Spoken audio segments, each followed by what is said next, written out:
Hello everyone and welcome back to my channel, Beginner's Paradise. This is going to be part 2 of my series involving proper waist training. So in my last video I did touch on a lot of different things, and one thing that I'm going to be going into detail with as we speak is seasoning. I did slightly talk about, double seasoning in my last video, but I didn't necessarily say a lot about seasoning itself, other than the fact that it starts with 2-hour days and it slowly increases to 8 hours a day. So during seasoning, for the first 2 weeks, it's good to not hit your max reduction, and the max reduction is set at 2 inches. So if you start at a 30-inch waist, then laced in, that would be a 30-inch natural waist. If you are relaxed and natural and comfortable and you measure your waist where the corset would sit, and you're at 30 inches and then you lace in, the smallest you can go with it on safely would be 28 inches. Anything more than that is considered tight lacing, which can hurt your trainer because it hasn't had time to form to your shape, and it can hurt your body because your body isn't used to wearing a waist trainer for extended periods of time, let alone that tight. So it's best to really listen to the guidelines of whatever brand you choose to buy. Now again, I only shout one brand from the rooftops, and I only endorse one brand, and that brand is Alter Ego Clothing.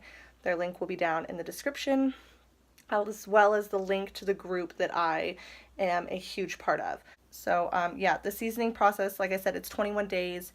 It's 2 inches is max. When you get to the 3rd week, technically you can do an increased reduction where more than 2 inches is okay.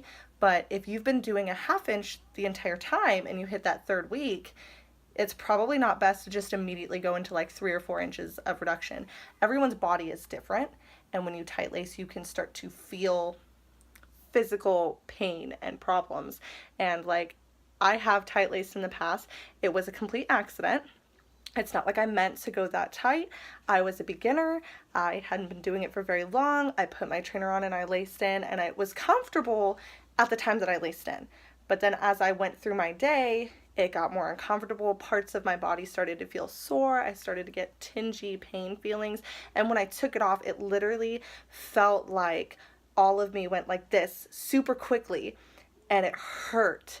And then my whole abdomen was sore, and I couldn't put it back on for like a week. So those types of things are signs that you've got it on too tight. If your body is experiencing pain and problems and numbness, soreness, throbbing, if you're getting lightheadedness, dizzy, can't breathe correctly, please loosen up. Please listen to your body, because it's trying to tell you that you are going too tight. We are just going to get through as many as we can in a 20-minute allotment, and we're just going to try and jam pack as much info in here as possible. For the questions that do need a more detailed answer, I will absolutely provide that, and it may take a little longer, which means less questions may get answered in this video. So here we go.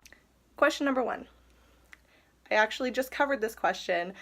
It's what is seasoning? Can you explain it in depth? I just went over this like 30 seconds ago, so all of that mainly, but seasoning is literally a period of time that it takes where your corset is being broken in or seasoned, and your body is getting used to wearing it, so that way you don't hurt yourself and you don't hurt your investment. Question number 2. How do you go about your day-to-day tasks while wearing? I mean, I guess that's kind of difficult to answer because we all have our own methods. I saw one girl that uses her feet to pick things up off the floor, like her toes, to pick things up off the floor to hand it to herself so she doesn't have to bend a lot. And the most common answer is you squat. For me personally, squatting, I don't like squatting. I'm very tall. I'm mostly leg. I have knee problems. I have a hip injury, so I can't necessarily be squatting all the time, or it starts to wear me down and make me really, really sore, and it makes me less motivated to lace in because I'll know that I have to be squatting all the time. So I actually found a loophole around that. I go from a standing position straight down onto my knees, and then I pretty much go on all fours and I pick up toys and stuff from my daughter playing. I also mostly stand for my day-to-day tasks. Like, I don't know what kind of tasks other people do that would make this so difficult, like maybe laundry, but I have a 2-bedroom apartment and we don't have laundry in the unit, so I have to walk across the way to go to the laundromat, and we literally just got converted washer dryers. The dryer is literally on the floor, so I can just go onto my knees to put clothes into the dryer, and the washer is a top load, so I just throw everything in there, and then I can kind of like squat bend to pull everything out if it's like down in the bottom and I can't reach it. But all my other tasks are standing, like doing the dishes, the counters, sweeping, vacuuming, the stove, you know, stuff like that. It's all standing stuff. So I really don't know what other people are doing day to day that would cause for that kind of question. But then again, I wanted to make this as inclusive as possible for anybody who couldn't think of a way to pick things up or to do their tasks. It's very simple. There's absolutely a way around it. You just gotta think about it for a minute. If you can't bend at all, how are you gonna get that item off the floor? If you can't bend sideways, forwards, backways, you know, how are you going to be able to do so many things with so much restricted movement? So it's really to each their own kind of thing. Just make sure you never bend in your waist trainer. It does have steel bones. It can absolutely bend, snap, hurt your waist trainer, and you don't want to do that because it's expensive. So yeah, just, it's not hard. I promise it's not hard. It takes a minute to get used to, but it's not hard. Question number 3, how do you stay motivated to wear it? I force self-motivate. I've commented this a lot in the group. A lot of people are like, oh, I lose my motivation. Oh, I can't wear it. Oh, you know, whatever. Well, I literally have come up with a system that works for me almost every single time. It's like a surefire thing. I'm literally wearing mine right now. I will get up in a second and show you, because I'm sitting down weird, so it's hard to just like get up and down all the time. But for me, like I said, I force self-motivate. So I get in front of my mirror. I tell myself, you know what? You are a beautiful woman, and you are going to lace in, and you are going to get that waist snatched, and you are going to have a great summer. That's what's going to happen. And then I force myself to lace in, and I get all comfy in there, and then I tell myself 10 positive things about myself, about my body, about just anything really that's positive to myself in the mirror, and I convince myself to go at least 2 hours. Now, I am way past seasoning, but this is a 22-inch curvy, and yeah, I finished seasoning with it. I was pretty consistent and did it pretty quickly, so I'm well past that. At this point, I can wear it for as little or as long as I want, however often I want, and since my body adapts so quickly, 2 hours a day is really totally fine for me. 2 hours a week is actually totally fine for me. Like, it's okay. So I just force self-motivate. I put my body into it, and I tell myself at least 2 hours. At the end of the 2 hours, if I've decided that's enough, I take it off, or I try to reconvince myself for maybe another hour or 2, and that's just how I go about it. Hopefully that works for you. I'm not sure what else to say other than that. That's how I stay motivated. Okay, so this question is actually like a several part question. So the question is, what is stealthing? Well, in order to know what stealthing is, you need to understand first and foremost that in the waist training community, we have a lot of verbiage that we use differently than most people, and we also just have a lot of verbiage in general that people just don't really use. So we associate it with us for certain reasons, and I'm just going to quickly go through them. So stealthing is one of them, and it literally pretty much means what you think. To stealth, to be a sleuth, to just like, you know, not be noticeable. So it's the same thing with waist training. If you are stealthing with your waist trainer, then you are hiding it underneath your clothes to make it look like that's just all you, that there is nothing else under there. That's just you. That's just the way your body is. You look curvy and fine all the time. So right now, I'm not stealthing. I actually have mine open for the world to see, and I will just go ahead and come up and show you. This is my beautiful girl. This right here I'm going to talk about in just a moment, because we're actually not supposed to do that, and I will tell you why. But I'd probably have like compression shorts or Spanx or something like that to hide the corset penis, which is another word that we use. The corset penis is the very bottom part of the waist trainer that sticks out, and it's usually around the pelvic region. So when you're wearing things like shorts, pants, dresses, it pops out in the front. So when it's sideways, it pops out like this, and it tends to look like male genitalia, like you have a bulge, you know? So we refer to it as a corset penis.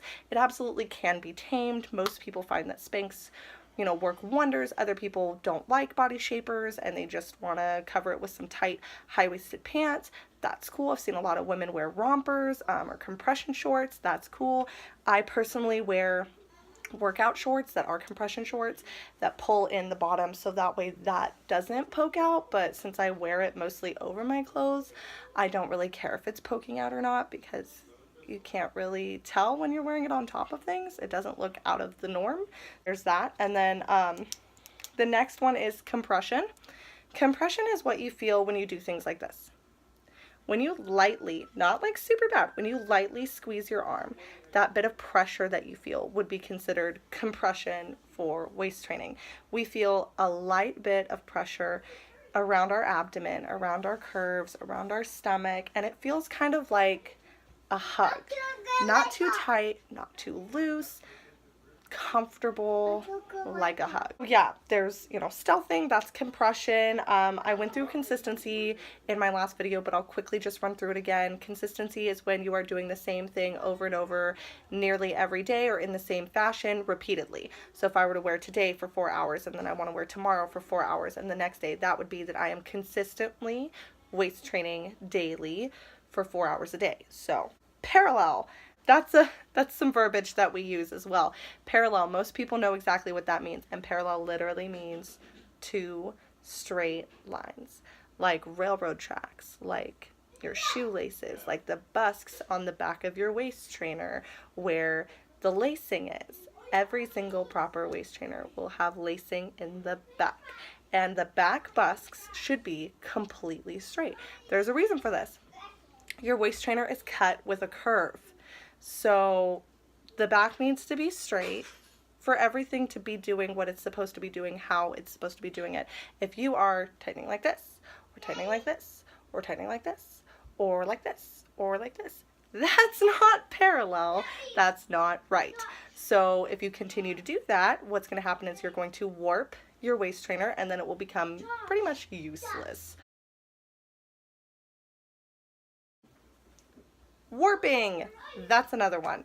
So warping is what happens when you wear your waist trainer incorrectly. It can happen from tight lacing, it can happen from lacing incorrectly, it can happen from wearing it upside down, or there's so many ways that it could happen. It could even happen from it just not being stored correctly. So you want to make sure that you always wear correctly. You always put it on, you find the waist tape in the trainer and line it up with the natural bend of your waist. And then you want to make sure that it's not too tight. You measure your reduction, you gauge your body and how it's feeling, and you want to make sure your back busks are parallel at all times. That is a difficult and tricky thing to do if you don't get it right away. Don't beat yourself up for it, because it took me a while too, and I have wrist and finger problems, so tying around the front like I just showed you that I did is not recommended. It can actually cause wear and tear on the trainer, and I still, even though I do it, I do not recommend to other people that they do it. I do it because I have an injury and I have slight problems, so unfortunately I have to tie differently so I can see what my fingers are doing. Gaps and reduction, those are the last two things to talk about. So for our verbiage. So gaps is what literally what the word is. It's a gap. So usually at the top, and I will come up to show you. So usually at the top part of your waist trainer and at the bottom part of your waist trainer, when you first get it, will have gaps because it hasn't fit to you correctly. The gaps are normal. Some people have bigger gaps, some people have smaller gaps, some people that don't train consistently and lose weight have gaps through the entire course of their waist training journey until they end up buying a new one that fits them properly from losing weight. So if you have gaps, just know it's normal. I still have gaps sometimes on the bottom of mine because sometimes I fall off due to depression and mental health problems that I have, and I've had my whole life. And when I fall off, I end up losing my shape. Some things happen, and when I get back on the wagon, I kind of sort of have some gaps where it won't touch my hips like it should. It's not completely formed to me again. Does it mean I need to re-season? No. I can go right back into wearing as little or as much as I want because it still fits me. If you fall off the wagon, even if it's in the middle of seasoning, don't feel like you need to start from the beginning. You can start from where you left off if you remember it, or if you're more comfortable, then you can start from the beginning if you don't remember where you left off. If you are past seasoning and you fell off, you can pick back up wherever you want. You can start wearing every day all the time. You can slowly break in wearing it by going 2 hours a day, 3 days on, 3 days off. You know, whatever you want to do, it's up to you. It's about your goal, your body, what you want to do. It's all your choice. So, reduction. So, reduction is the difference between your waist, the way it is naturally, and the way it is when you're laced in. So, like I said before, for seasoning, if you measure at a 30-inch natural waist, then when you lace in and tighten, the most you can go during seasoning is a 28. That is reduction. 30 to 28 is a 2-inch reduction. So pretty much like right now, I have a 26-inch natural waist, and I usually reduce down to like 25 and a half. It just depends on the day. Sometimes it's a 1-inch reduction. Sometimes it's just a 1/2-inch reduction. I generally don't go around 2 inches because I don't have a lot of squish on my body left. And if I try to make it to 2 inches, it does hurt me, and it is considered tight lacing for my body type. So I don't do that because I don't want to hurt myself and I don't want to hurt my investment. So it's really important that you guys know what those words mean. Is it better to purchase a waist trainer before or after losing weight? Can you waist train while you're in weight loss mode? The answer is yes to everything. Yes to everything. Do you want to get it before you start losing weight? Are you actively losing weight right now? Have you already lost a bunch of weight? The answer is yes, yes, yes, yes, yes, yes. You can get it at any point in time that you want to get it. So if you haven't even started losing weight yet and you're kind of losing motivation, you're like, I really will get to that gym eventually, as you're stuffing your face full of muffins, go ahead and send in your measurements and figure out what you'd be sized for. Then if you end up going to the gym, okay, put it on hold. You can put in your measurements again at any point in time and get resized. It's really, really simple. AEC, Alter Ego Clothing, is amazing. If you're going through another brand, I'm not sure how long it's going to take them to respond to you, but Alter Ego Clothing is usually between 24 and 48 hours of response time. They have 2 professional sizing consultants. Sometimes it takes longer around holidays. Weekends and tax returns for sure takes forever because a lot of people jump on the bandwagon around tax returns. That's when they get all their money. So yes, absolutely yes to everything. If you want to start wearing it now while you lose weight, go for it. If you are in active weight loss mode, as in you are losing 10 or more pounds a month, I would even, honestly, I would say 5 to 10 pounds or more a month. You are actively losing weight in weight loss mode, you can actually message Alter Ego Clothing and let them know, hey, I'm in weight loss mode. Here is my measurements. Here are all my pictures. And they'll look through everything. They'll take note that you're in weight loss mode, and they will accommodate your size consult to the fact that you're in weight loss mode. So if they were going to size you for like a 22-inch curvy, they might size you at an 18-inch instead and let you know for weight loss mode, you would want an 18-inch curvy. If you're not in weight loss mode, you would want a 22-inch curvy. That's just, they are so good like that. So put in your measurements, see what you'd be sized for, lurk through the group, Waist Training 101, the link is down here. Lurk through the group, see other people who have had similar experiences, and figure out what you want to do for your body, because it is, in the end, it is completely up to you. But yes, you could use it during weight loss, before weight loss, after weight loss, for any of those things, honestly. You just, absolutely. And I say you all deserve it. Each and every one of you deserves a waist trainer. Whether you're a man, whether you're a woman, whether you're whatever, you deserve it. Treat yourself. Get one. You will not regret it. It will make you feel like a freaking queen or a king, or I don't know, maybe you want to feel like a giraffe today. It'll do it. So, wow, I didn't realize that I already answered this question. Can you bend with it on? I already explained that. The short answer is no. Please squat or get on your hands and knees or find a different way to do things. Please do not bend with your waist trainer on and then wonder why your waist trainer isn't fitting right and something's wrong with the buskes and you don't know what happened. Please do not bend your waist or your back or anything in that area with your waist trainer on. Okay, so it looks like that's all I have for this part 2 video. I hope you enjoyed the immense amount of information that I just packed into your noggin. I hope to see you next time. Thank you for being here. I appreciate it. Hit that like, share, subscribe button down there. Maybe leave me a comment. Is there any questions you personally have for waist training that hasn't been answered in this video or my last video? If so, I will absolutely answer it in either part 3 or part 4 coming up. I'm trying to get all the short questions out quickly so that way I could get into the more longer, detailous, informative answers that I need to give. So, thank you so much for being here again. Thank you, thank you, thank you, thank you. I hope you enjoyed it, and I will see you guys next time. Have a nice day, guys.